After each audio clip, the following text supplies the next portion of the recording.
Hi guys, Charles here with Charles Harrison Music, back with another live lesson. Today I'm going to talk through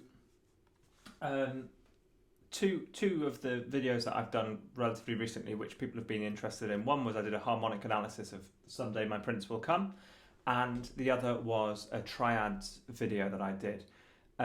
Now, just to clarify, I define a triad as any three notes chord. Not the classical definition, which is that it's got to be a major, a minor, augmented or diminished triad. So for the purposes of this video, when I say triad, I mean any three-note combination, okay? It's the more contemporary use of the term. Now, I want to kind of combine those two videos and show how you can take a triadic approach over a standard. And this is one of my favourite standards. So I'm kind of just going through this in real time today, guys. I haven't prepared this. I'm just going to be experimenting with these sounds myself as well. I've written down what the theory is on the board, but let's sort of apply it to the instrument together. So as always, please chip in if there's anything you want clarifying. Because I've already analysed the whole song in a separate video, I'll link that up here. I'm not going to go through and talk through all the theory of why I've chosen these scales. I've done that before. I'll briefly mention it as we get to each one, but I'm just really looking at how to interpret each chord as it appears. This is not the way the order of the chords in the song. It's just the first time each type of chord appears. So hopefully you can just sort of take the general idea and apply it to any standard you like. So we're going to be using the Mick Goodrick, Tim Miller approach. Now, just to summarise what that is very quickly in today's lesson, is it's called generic modality compression. You choose any scale that you like for that particular chord. You compress it, which means you're not going to play the root. So for this first chord, you wouldn't play B flat because it's either implied by the harmony or the bassist's going to play it anyway. Of course, if you're a piano player, your left hand will be playing it, which gives you 6 remaining notes, which you can split into any 2 triads you like. 6 divided by 2, of course, is 3. So you've got 2 3-note chords available to you. I've paired this with what I talked about yesterday. I think it was yesterday or the day before. I talked about creating modal harmony. Again, I'll put a little link up here. And I just explained my approach to why I choose certain notes when I'm trying to create certain sounds. So hopefully you can distinguish between orange and red underlining on the board. The red underlining is the important one. So this is red and that's orange, just to clarify. I know the orange doesn't show up very well.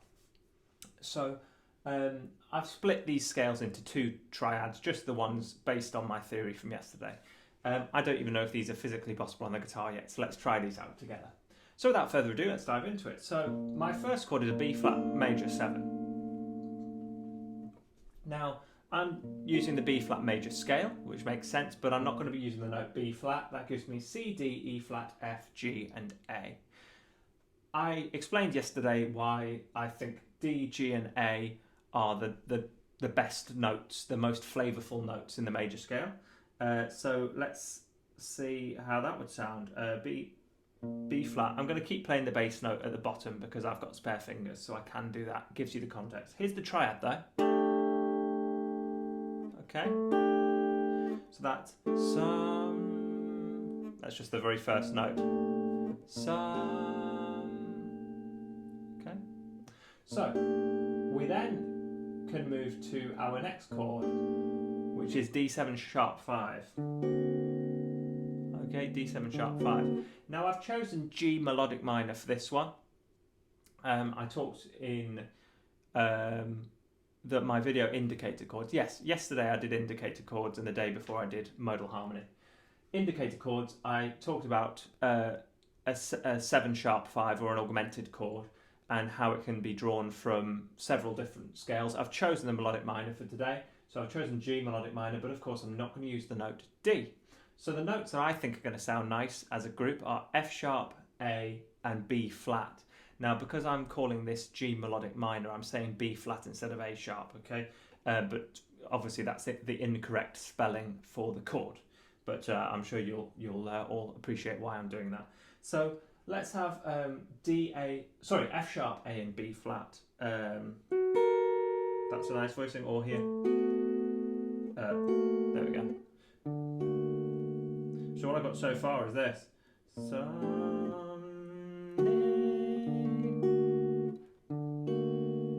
and without the bass notes. Someday. It's quite juicy. Someday, my Prince. Now, Prince is E flat. I'm not going to use the note E flat, but I'm using the rest of its major scale. So G, C, and D are going to be nice notes for me. I'm going to go G, C, and D there, just because voice feeling wise, it's quite close to what I was already playing. So we've got now someday my Prince will come, and G7 flat 9 is my next chord. A flat, B, and E flat, I've decided are the colour notes for that, which is this. Yeah, that's nice. Prince will come. Oh, yeah. So I've got, in context, Prince will come. Someday my Prince will come. Okay, I think I've changed that. Yes, I've changed that by accident. Which notes did I decide? E flat, there we go. Prince will come. Really lovely sounds. I'm going to try and get that correct. I would, just like anyone else, I would sit and practice these for days and weeks until I had this particular movement down. Someday my... What have I decided for the E flat? G, C, D. Prince... There we go. Someday my Prince will come. There it is. Lovely. Moving on, like I say, I'm not going to go through the whole song, but later in the next line of the song we get C minor 7 to F7, okay? Now, I explained in another one of my videos, 2-5-1s. We don't have to think of that as a C minor 7 and an F7. We can think of both chords as just being F7. So that's what I've done here. Both chords, I'm not really seeing the C minor 7. I'm seeing it as 2 bars of F7. That's kind of the way the bebop players thought about it. Therefore, I've got a C in this scale. That's because I'm pretending I don't really have a C minor chord. So I'm only avoiding using the note F for my compression. So there's no F in this scale because the bassist's going to be playing it. So I've got F mixolydian here. And I've decided A, D, and E flat are going to be nice notes to play. There they are. Or, okay. So that would be someday I'll find the one. That's on find the one, or whatever the words are. So that's what we've got so far. Now later on in the tune we get a D minor 7. D minor 7, it's just a Dorian sound. So we've got E, F, and B are the notes I've decided to go for there. So because it's Dorian, it's basically the C major scale, but no D because it's already in the root. So E, F, and B are the colours I've decided. So I could do that here. And if I can play a D at the same time. Lovely sound. Okay. Next up, C sharp diminished 7. Now, the diminished 7 is another indicator chord I talked about in yesterday's video. In this instance, I'm deciding which scale I've chosen here. I've decided that it's coming from, let me work out my own handwriting. C, D. Okay, I've decided that this is coming from F harmonic minor. Remember, there's options for each of these scales, guys. So I've decided F harmonic minor, F, G, A flat, B flat, C, D flat, which is the enharmonic equivalent of C sharp. Okay, so I've decided this is D flat diminished. So I've now chosen E, G, and B flat as my chord tones. E, G, B flat, I can do that there. And over C sharp, oh, there you go. That's the classic, that one. I want to see, can I get anything a bit more fruity? Well, let's try the orange ones. F, A flat and C, they're my leftovers. F, A flat and C I can do there. That kind of gives me a major 7 type sound, but if I combine the two.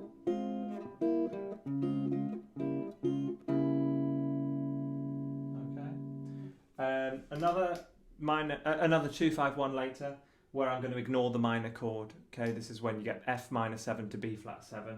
I'm just going to view both of those as B flat 7, and it's going to be the B flat Mixolydian scale. So that's why there is still an F in here, is because I'm not really seeing that F chord. Okay, I'm just simplifying. It's all about trying to keep it as simple as possible. I know it doesn't always seem it. So D, G, and A flat.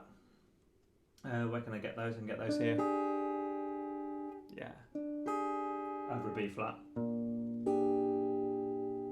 Or here. That's more of a traditional voicing, that one. But if I open if I close the triad, really is what I'm doing now. I'm getting the notes closer together. Because remember, we love semitones in our voicings.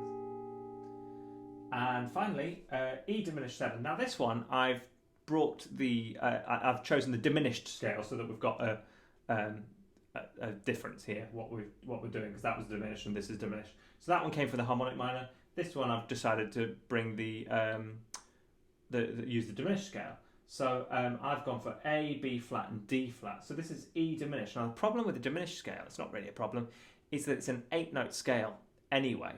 So when we take the root out of it, we've still got 7 notes, so it doesn't actually split into 2 groups of 3. So I decided that D sharp was probably the least important of the notes. Therefore, I haven't given it a role, but you may prefer to use it. And I've given myself A, B flat and D flat as my primary voicing, which is going to be quite tough to play in that inversion, so I'll play it here.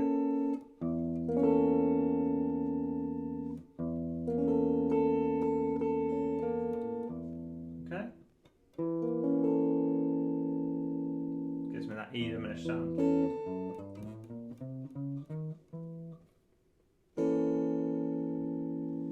Right. So, obviously, just to clarify, I've just gone through the red voicings there. Now, the red voicings are the ones that, using my modal harmony approach that I talked about 2 lessons ago, I believe are the most colourful sounds available to us in that scale. Not every note in a scale is of equal importance. And so the red notes are the ones that I decide, using my approach from 2 days ago, that they're the most potent, they're the most, they embody that particular scale more than any of the other notes.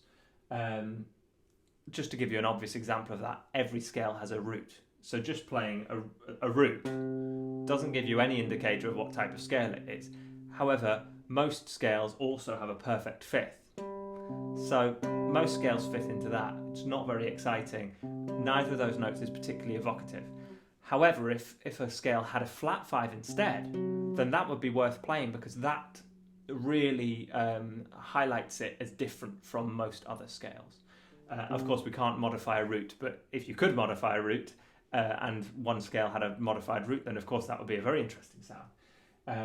You see what I'm getting at there, I hope. So that's not to say that the orange notes aren't worth using. So I'll not go through the whole thing again, but just to give you an example maybe for the first couple of chords, we can use these as movements. So I know that D, G and A for my very first chord, B flat major 7, D, G and A, they're my red voicings, they're the ones that are like juicy. But C, E flat and F is also going to be an interesting sound to maybe set us up. So we've got there, what's a better voicing? I can do that. C, E flat, F. I can do that there. So I can go someday. Okay, so I use 2 voicings there. C, E flat and F. Oh, sorry. There we go. Okay, so I did a little hop.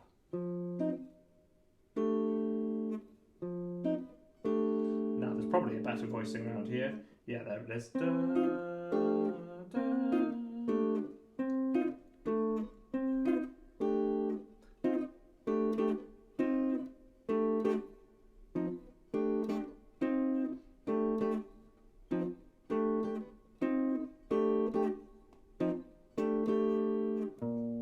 All that over B flat.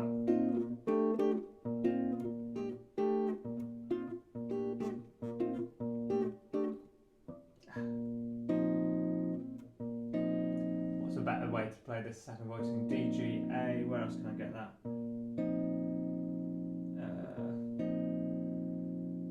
There. So I can go C, E flat, F to D, G, A.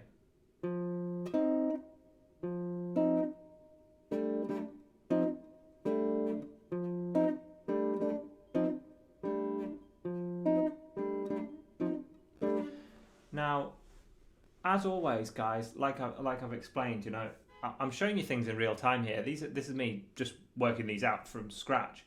But the great thing about that is I've now found a movement that I like over a major 7 chord. And what that means is when we play any major 7 chord, we can use that triad pair. And if I now make sure that I put that into my daily practice, I'm trying to get my understanding. You know, we talked in lesson 1 about how to practice. Get the understanding there first. I'm getting my brain around it here. I'm trying to find them. It's the locating stage of practicing. Got to locate them, keep track of them, and play them until they become automatic. Michael Brecker said it would sometimes take him 6 months until something would automatically come out in his playing, and then he'd know he'd got it. So these are some of the ideas I'm going to be working on in my own playing. As you know, I'm really trying to get into my rhythm playing at the minute, so this is going to be a key part of that. My brain really understands this stuff. I have no trouble with the understanding. The locating on the instrument is okay for me. It's probably better than most. I know a lot of people do struggle finding them, but even then I still struggle to play these, so I just need to hammer the practice. Got to do it over and over again. Neil, is that diatonic playing? Yeah, most of this is diatonic playing, Neil. Remember, diatonic, it can be used, it depends on the context that you're using the word. Diatonic, in case anyone's not sure, that means using the notes of a scale and sticking only to the notes of that scale. But it's whether you're thinking of the key of the piece, what I call the key scale, or whether you're thinking of the root scale, which is the scale you've chosen on that particular chord. So I keep changing root scale here, Neil. I'm changing root scale, as you can see. I'm not just using one scale for the whole piece, because most jazz tunes are a little bit too sophisticated to only use a key scale. But where possible, like with the 2 5s, I'm trying to reduce the amount of scales I'm using. Okay, so yeah, it depends on how you define diatonic, but I'd say I'm taking a modal approach to a generally diatonic tune, which I know sounds contradictory, but hopefully you see where that's coming from. So I think, guys, I'm probably going to wrap it up there. I'll leave you a few minutes to ask some questions. I'll just do a little bit of practice.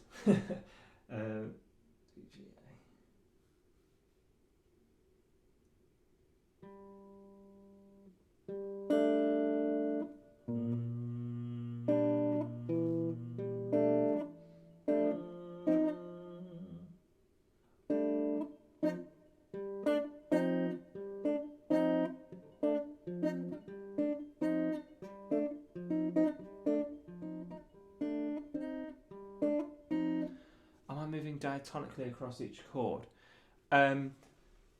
Yeah, I'm only using the notes for, so I was just demonstrating B flat major 7 there, Neil. I decided on a scale, which in this case is just the key scale, B flat major 7, and when I'm moving between those 2 chords there, what I was just practicing, I'm playing there G A D, which is diatonic. I'm only using those notes, and then C, E flat, F, which is also diatonic because I'm only using those notes. Now if I went via what would be a good way to get there? If I did this.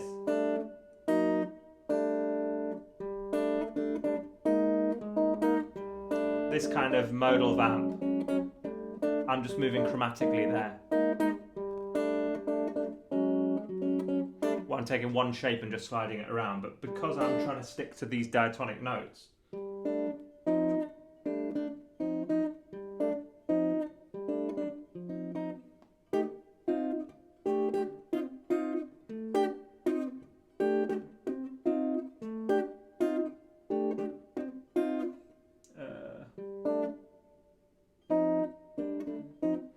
okay, so I would just sit and practice those until I had them memorized, work through them in all inversions, all positions. You know the drill by now.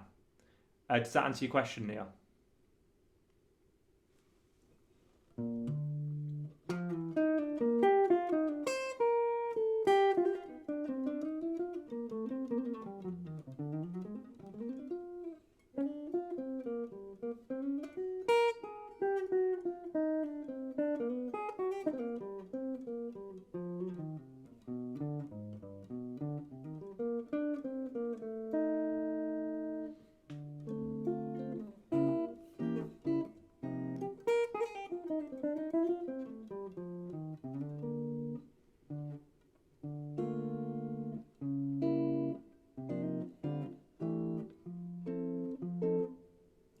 Good.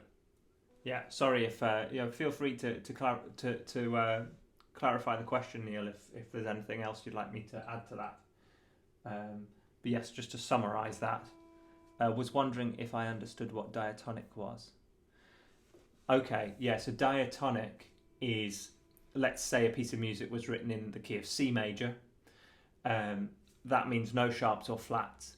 If you played diatonically in that piece of music, it would mean you're only using those notes. So in a piece of music in C major, I would only be allowed to use C, D, E, F, G, A and B. If I went C, D, E flat and bent it up to E, that's technically a chromaticism. Now the problem is, most interesting pieces of music don't just stay in the key they started. So the chords change key. I was thinking if you move diatonically in changes, and that's one way to find substitutions.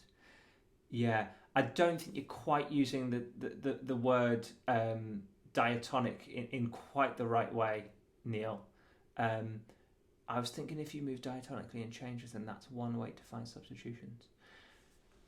One of the ways to find substitutions, Neil, is something I call the home and away system. Okay, which I'll very briefly outline here. I'll do it in more detail on another occasion. But long story short, chord 1, let's stick to C major again. Chord 1, C major, chord 3, E minor, and chord 6, A minor, are all comfortable, settled, home feelings. And they can all be substituted for each other, okay? Now, just so I can demonstrate this, I'm going to do it in B, and then I can use my low B string so that you can hear how this works. So if I use B major, I can use G sharp minor over that.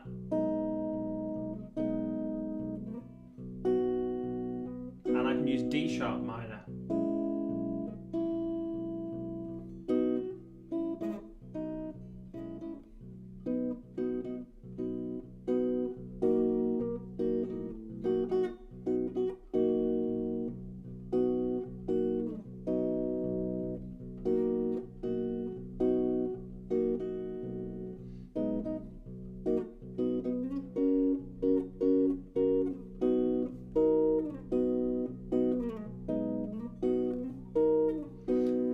Give me a very home feeling across B. If I want a dominant sound, then I can use 2, 4, 5 and 7. Okay, so let's go back to C major. If I'm playing G7 and I want to substitute it, I can use the 7th of the scale. So if I'm in C major, the 7th is B half diminished. So I can, over G I can play, or I can play D minor 7, which is the 2, or I can play F7 sharp 11, or here. those over G.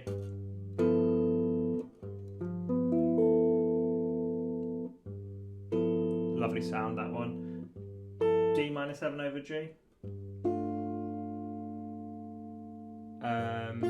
B half diminished over G. How can I play that and the G?